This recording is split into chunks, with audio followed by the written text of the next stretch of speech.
নমস্কার বন্ধুরা, সম্পাস রান্নাঘরে আপনাদের সকলকে স্বাগত। আজকে আমি জয়নগরের বিখ্যাত মোয়া বাড়িতে খুব সহজে কিভাবে বানাবেন রেসিপিটা আপনাদের শেয়ার করলাম। তাই ভিডিওটা স্কিপ না করে পুরো রেসিপিটা দেখার অনুরোধ রইল। রেসিপিটা ভালো লাগলে আমাকে কমেন্ট বক্সে কমেন্ট করে জানাবেন, ভালো লাগলে লাইক বাটনটাও প্রেস করে দেবেন, আর আপনাদের বন্ধুদের মধ্যে আমার ভিডিওটাকে শেয়ার করে দেবেন। আর আমার নতুন বন্ধুদের কাছে অনুরোধ, আমার চ্যানেলটাকে সাবস্ক্রাইব করে পাশে থাকবেন।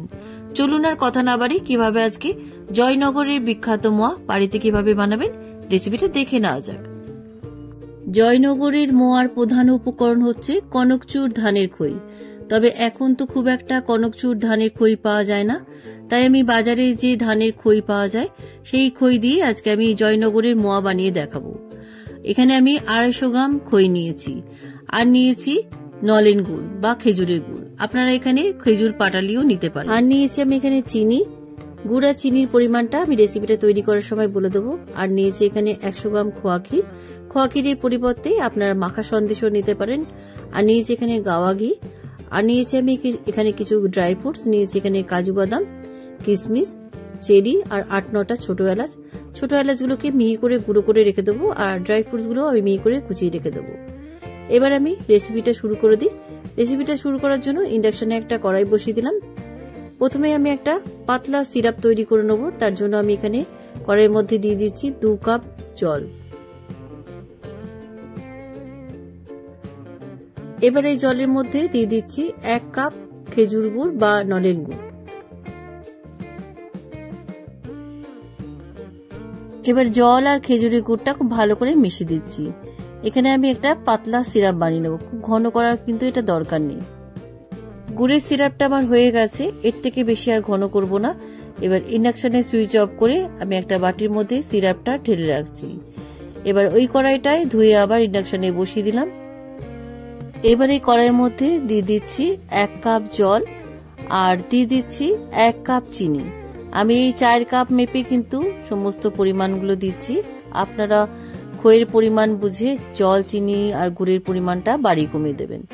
জলটা চিনির মধ্যে খুব ভালোভাবে মিশে যাওয়ার পর আমি এর মধ্যে দিয়ে দিচ্ছি 1 কাপ নলেন গুড় বা খেজুরের গুড়, আপনারা খেজুর পাটালিও দিতে পারেন। এবার জলের মধ্যে খেজুর গুড়টা খুব ভালো করে মিশিয়ে দিচ্ছি। এই সিরাপটা কিন্তু একটু মোটা হবে, খুব কিন্তু পাতলা হবে না। গুড় আর চিনি সিরাপটা আমার তৈরি হয়ে গেছে। এবার আঙুল দিয়ে আপনাদের চেক করে দেখিয়ে দিচ্ছি। এভাবে আঙুল দিয়ে চেক করে দেখে নেবেন। যখন দেখবেন একটা মোটা তারের মতন হচ্ছে, দেখুন আপনারা বুঝতে পারছেন কিনা জানি না, একটা মোটা তারের মতো হচ্ছে, তখন বুঝে যাবেন সিরাপটা তৈরি হয়ে গেছে। এবার ইন্ডাকশনে সুইচ অফ করে আমি ইন্ডাকশন থেকে কড়াইটাকে নামিয়ে নিচ্ছি। গুড় আর চিনি সিরাপটা আমার একটু ঠান্ডা হয়ে গেছে, তবে খুব বেশি কিন্তু ঠান্ডা করিনি, একটু গরম থাকা অবস্থাতে কিন্তু এবারে খইগুলোকে দিয়ে দিতে হবে। এবার আমি বাটিতে করে খইগুলোকে অল্প অল্প করে দিয়ে দিচ্ছি, আর গুড় আর চিনি সিরাপের মধ্যে মিশিয়ে দিচ্ছি। তবে একসাথে কিন্তু পুরো খইটা দেবেন না, অল্প অল্প খই দিয়ে গুড় আর চিনির মধ্যে ভালো করে মিশিয়ে নেবেন।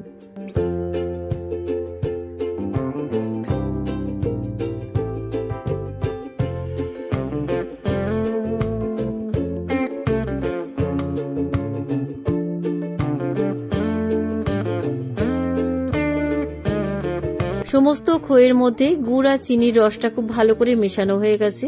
দেখুন একদম মুড়কির মতো হয়ে গেছে। এবারে খইয়ের মুড়কির মধ্যে আমি দিয়ে দিচ্ছি আগে থেকে যে পাতলা রসটা বানিয়ে রেখেছিলাম, সেই রসটা এভাবে ছড়িয়ে দিচ্ছি। আপনারা কিন্তু এভাবে ছড়িয়ে দেবেন, আর নাড়াচাড়া করবেন না। আমি এখানে 3 হাতা রস দিয়ে দিলাম। এবার ঢাকা দিয়ে আমি 8 ঘন্টা রেখে দিচ্ছি। আপনারা এটা রাতের বেলা করে রেখে দিতেও পারেন।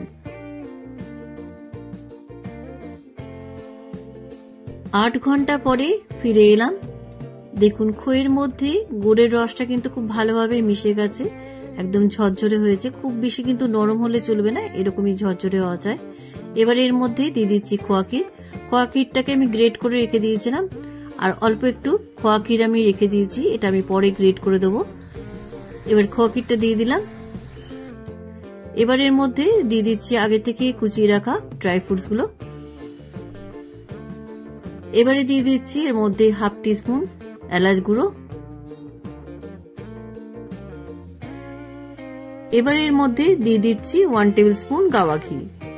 এবার সমস্ত উপকরণ আলতো হাতে আমি মেখে নিচ্ছি। খুব বেশি কিন্তু চটকে চটকে মাখতে যাবেন না, তাহলে কিন্তু মোয়াটা ভালো হবে না। আলতো হাতে সমস্ত উপকরণ আমি ভালো করে মেখে নিচ্ছি। খইয়ের মধ্যে সমস্ত উপকরণ খুব ভালো করে আমার মাখানো হয়ে গেছে। এবার হাতে একটু ঘি লাগিয়ে আমি মোয়াগুলো বানিয়ে নিচ্ছি।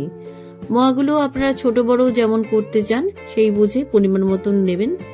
এবার আলতো হাতে মোয়াগুলো আমি এভাবে পাকিয়ে নিচ্ছি। দেখুন একটা মোয়া আমার বানানো হয়ে গেছে। এবার প্লেটের মধ্যে তুলে রাখছি। এভাবে আমি বাকি মোয়াগুলো বানিয়ে নিচ্ছি।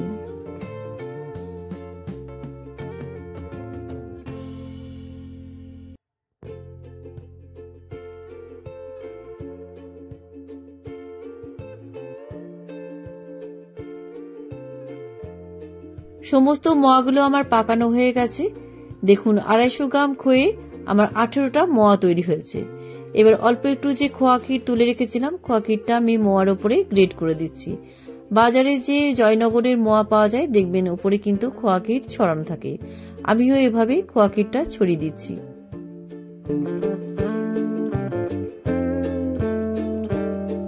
কেমন লাগলো আজকের জয়নগরের বিখ্যাত মোয়ার রেসিপি?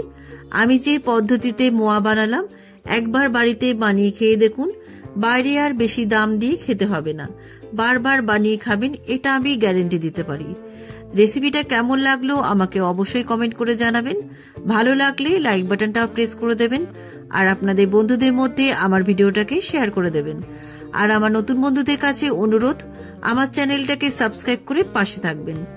আজ তাহলে চলি, আবার একটা নতুন দিনে নতুন রেসিপি নিয়ে আপনাদের কাছে চলে আসবো।